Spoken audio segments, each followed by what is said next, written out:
নমস্কার, আমি সুরঞ্জন। আপনারা দেখছেন ম্যাক্স টিভি এবং ম্যাক্স টেলিভিশন 2। ইতিমধ্যে রাজস্থান রয়্যালসের সঙ্গে আজকে মুম্বাই ইন্ডিয়ান্স খেলতে নামবে।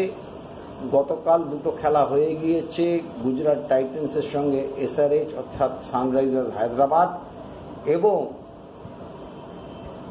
Chennai Super Kings versus Delhi Capitals.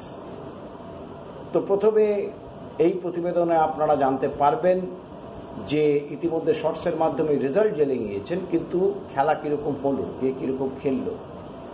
তো সেটা হচ্ছে গুজরাট টাইটান্স বনাম এসআরএইচ সানরাইজার্স হায়দ্রাবাদ। তো স্বাভাবিকভাবেই সানরাইজার্স হায়দ্রাবাদ যে মুডে ছিল গত খেলায়, যেভাবে তারা মুম্বাইয়ের বিরুদ্ধে 277 রান করেছিল এবং সমস্ত রেকর্ড ব্রেক করে আইপিএল 24 একটা নতুন রেকর্ড তৈরি করেছে এবং তাদের যে ওভারঅল ব্যালেন্স, এখনও ওয়ানিন্দু হাসারাঙ্গা এখনও টিমের সঙ্গে যোগ দেয়নি। এই অবস্থাতে তাদের যে বোলিং লাইন আপ বা ব্যাটিং যে ধরনের স্ট্রং, কাগজে কলমে এবং টিম দুটো ব্যাপারে, অর্থাৎ টিম এফোর্টের জায়গা থেকে কাগজ কলমের থেকে সব জায়গাতেই কিন্তু তারা যথেষ্ট প্রচণ্ড স্ট্রং ছিল এবং আত্মবিশ্বাসী ছিল। কারণ গুজরাট টাইটান্স বিগত ম্যাচটা পরাজিত হয়েছিল এবং পরাজিত হওয়াতে তাদের ওপর একটা মনস্তাত্ত্বিক চাপ ছিলই যে তারপরে সানরাইজার্স হায়দ্রাবাদ এরকম খেলে এসছে এবং সবাই উন্মুখ হয়ে তাকিয়েছিল যে কিভাবে গুজরাট টাইটান্স নিজেদের ঘরের মাঠে এই মোকাবিলাটা করে, কিভাবে তারা লড়াই করে। তারপরে যেটা হয় যে প্যাট কামিন্স টসে জিতে ব্যাটিং করার সিদ্ধান্ত নেন।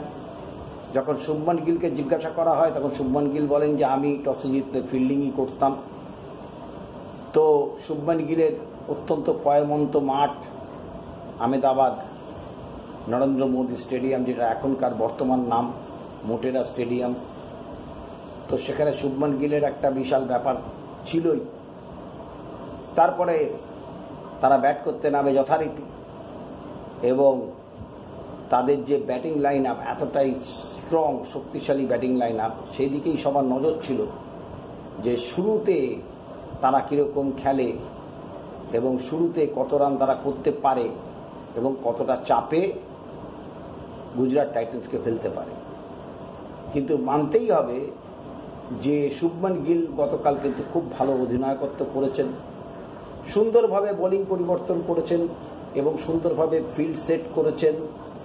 এবং ফিল্ডার, যেটা গুজরাট টাইটান্সের প্রথমবার চ্যাম্পিয়ন হওয়া, দ্বিতীয়বার রানার্স হওয়ার মধ্যে যে সব থেকে বড় যে ওদের কোয়ালিটি, সেটা হচ্ছে ওদের টিম গেম, টিম এফোর্ট। এই টিম এফোর্টটি সাংঘাতিকভাবে ছিল এবং 162 রান 8 উইকেটে সানরাইজার্স করতে সক্ষম হয় 20 ওভারে। আর গুজরাট টাইটান্সকে 163 রান করতে হতো জিততে গেলে। সেটা গুজরাট টাইটান্স 4 বল বাকি থাকতে 7 উইকেটে সেই জয়লাভ করে নেয় এবং ঠিক সময় স্বমহিমায় ফিরে আসেন ডেভিড মিলার। অসাধারণ একটি ইনিংস খেলেন সাই সুদর্শন। ডেভিড মিলার শেষ পর্যন্ত নট আউট থেকে যান। ঋদ্ধিমান সাহার 25, শুভমান গিলের 36।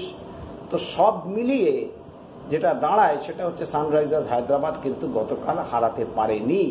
যদিও এই মাঠেই প্যাট কামিন্স 19 নভেম্বর ভারতকে ফাইনালে পরাজিত করেছিল, কিন্তু সেই পিচ আর এই পিচের মধ্যে তফাৎ ছিল। শুভমান গিল যেভাবে নূর আহমেদকে ইউজ করেছেন, এটা অত্যন্ত গুরুত্বপূর্ণ একটা বিষয় ছিল যে নূর আহমেদকে ইনক্লুড করা টিমের মধ্যে, এবং নূর আহমেদ যে কতটা সাংঘাতিক হতে পারেন সেটা বুঝতেই পারা গেছে।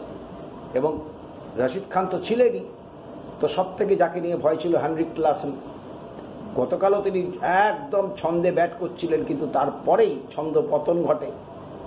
অর্থাৎ যে বলটি 6 মারার পর, যে বলটি মানে একটু গতি, একটু ফ্ল্যাট রেখেছিলেন রশিদ খান, সেই বলটি উনি ব্যাকফুটে, প্রচণ্ড পাঞ্চ আছে হেনরিক ক্লাসেনের, তো ব্যাকফুটে গিয়ে ক্রস দ্য লাইন খেলেন এবং খেলে বোল্ড হয়ে যান।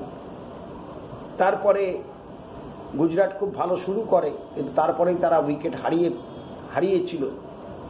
74-2 এক সময় ছিল। তো সেখান থেকে ম্যাচটিকে ধরে যেভাবে শেষ পর্যন্ত নিয়ে গেছেন ডেভিড মিলার, শেষ পর্যন্ত ছিলেন, এবং 6 মারার সুবাদে গুজরাট টাইটান্সকে দ্বিতীয় ম্যাচ তারা জেতে, এবং জিতে আবার তারা প্রথম 4টে টিমের মধ্যে গুজরাট টাইটান্স আবার পৌঁছে গেছে।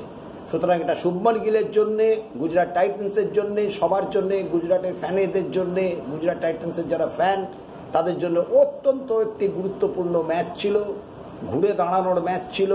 এবং সানরাইজার্স হায়দ্রাবাদ যে উচ্চতায় তাদের আত্মবিশ্বাস ছিল, সেই জায়গা থেকে তাদেরকে যেভাবে পরাজিত করতে সক্ষম হয় গুজরাট টাইটান্স, সেটা এক কথায় অনবদ্য।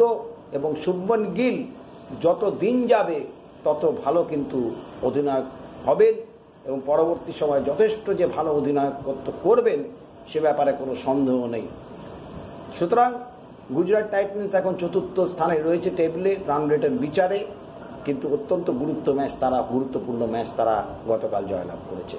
তো আপনাদের এই প্রতিবেদনটি যদি ভালো লেগে থাকে তাহলে আপনারা আরেকটি খেলোয়াড়ের নাম অতি অবশ্যই বলতে হবে প্রতিবেদন শেষ করার আগে। সেই খেলোয়াড়টির নাম হচ্ছে মোহিত শর্মা। তিনি হয়েছেন প্লেয়ার অফ দি ম্যাচ। তার বিভিন্ন স্লোয়ার ডেলিভারি, এত ভ্যারাইটি স্লোয়ার ডেলিভারি দেখা যায় না। তার অভিজ্ঞতা, কোনোটা 96, কোনোটা 97, কোনোটা 100, কোনোটা 105, কোনোটা 99, এই যে ভ্যারাইটিস অফ স্লোয়ার ডেলিভারি, যেটা কিনা সানরাইজার্স হায়দ্রাবাদ ব্যাটসম্যানরা বুঝতে সক্ষম হননি। এবং মোহিত শর্মা কিন্তু 4 উইকেট গতকালও নিয়েছেন এবং নিয়ে প্লেয়ার অফ দ্য ম্যাচ হয়েছেন। সুতরাং একটি অসাধারণ পারফরমেন্স। সানরাইজার্স হায়দ্রাবাদের এটি দ্বিতীয় পরাজয়।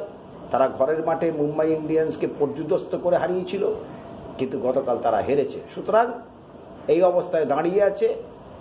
তো আপনাদের এই প্রতিবেদনটি ভালো লেগে থাকলে আপনারা অতি অবশ্য শেয়ার করবেন, লাইক করবেন, কমেন্টস করবেন, এবং চ্যানেলটি সাবস্ক্রাইব করা না থাকলে ম্যাক্স টিভি এবং ম্যাক্স টেলিভিশন 2 উভয়কেই সাবস্ক্রাইব করবেন। অনেক অনেক ধন্যবাদ।